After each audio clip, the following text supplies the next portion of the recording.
నిన్న దర్శిలో ప్రెస్ మీట్లో మన ముళ్ళమూరు మండలం మాజీ జడ్పీటీసీ అయినటువంటి శ్రీనివాస్ రెడ్డి గారు మాట్లాడుతూ ఆయనకి ఈ మధ్య ఒక పదవి ఒకటి ఇచ్చారు. అదే రాష్ట్ర రైతుకు సంబంధించి వైస్ చైర్మన్, రాష్ట్ర మిషనరీ వైస్ చైర్మన్ పదవి ఒకటి ఇచ్చారు. ఆ పదవిని చూసుకొని ఈరోజు ప్రెస్ మీట్లో అతను ఇష్టం వచ్చినట్టు మాట్లాడాడు. అయ్యా శ్రీనివాస్ రెడ్డి గారు, మీరు మీ స్థాయి ఏమిటి అని ఒకసారి గుర్తు తెచ్చుకోండి. గతంలో మీ స్వర్గమైనటువంటి పూర్మిట్ల గ్రామంలో మీరు మీటింగులో మాట్లాడటానికి కూడా ఒప్పుకోని గ్రామస్తులు మీ ఊరోళ్ళు. మీ స్థాయి అది. మీ స్థాయి మర్చిపోయి మాట్లాడమాకండి. మీరు బూచేపల్లి కుటుంబాన్ని విమర్శించేంత స్థాయి నీది కాదు. అర్థమైందా?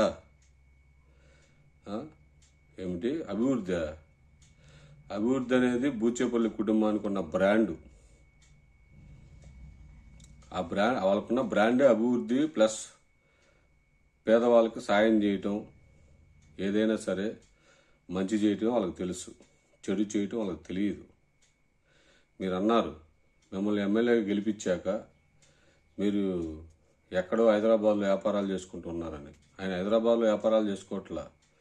గెలిచాక 90 పైన ఉన్న పంచాయతీల్లో దాదాపు 70 పంచాయతీల్లో ఆయన తిరిగారు. ఒకరికి బాగలేకపోని, ఇంకొక ఏదైనా ఇబ్బంది జరగని, ఆర్థికంగా కానీ అన్ని విధాల ప్రజలను ఆదుకుంటూ ఈ నియోజకవర్గానికి అంటిపెట్టుకుని ఉన్నారు ఆయన. మీరేదో అన్నారు, ఏది చమత్కారాలని. ఆ చమత్కారాలని వాళ్ళ కుటుంబానికి అలవాట్లేవయ్యి. నీ స్థాయి ఏంటి? ఆ రోజు జడ్పీటీసీ నీకు టికెట్ ఇయటానికి అప్పట్లో కాంగ్రెస్ గవర్నమెంట్ ఉంది, నీకు జడ్పీటీసీ ఇచ్చినప్పుడు. అంటే రాజశేఖర రెడ్డి గారి పుణ్యం. అది మరిచిపోయి ఈరోజు నువ్వు ఏదో చంద్రబాబు నాయుడు గారి మెప్పు పొందటానికో, లోకేష్ గారి మెప్పు పొందటానికో నువ్వు మాట్లాడుతున్నావు. అది కరెక్ట్ కాదు. నీ స్థాయి మర్చిపోయి మాట్లాడు మాకు. నీ స్థాయి ఏందో ముళ్ళమూరు మండల ప్రజానీకాన్ని మొత్తానికి తెలుసు. నువ్వేందో అందరికీ తెలుసు. నువ్వు ఒక సిపిఎం నాయకుడు, సిపిఎంలో ఉన్నప్పుడు నీ పరిస్థితి ఏంది, నువ్వేంది ఈ మండలంలో అందరికీ తెలుసు. దయచేసి బూచేపల్లి కుటుంబాన్ని విమర్శించేంత అర్హత నీకు లేదు. ఎప్పుడు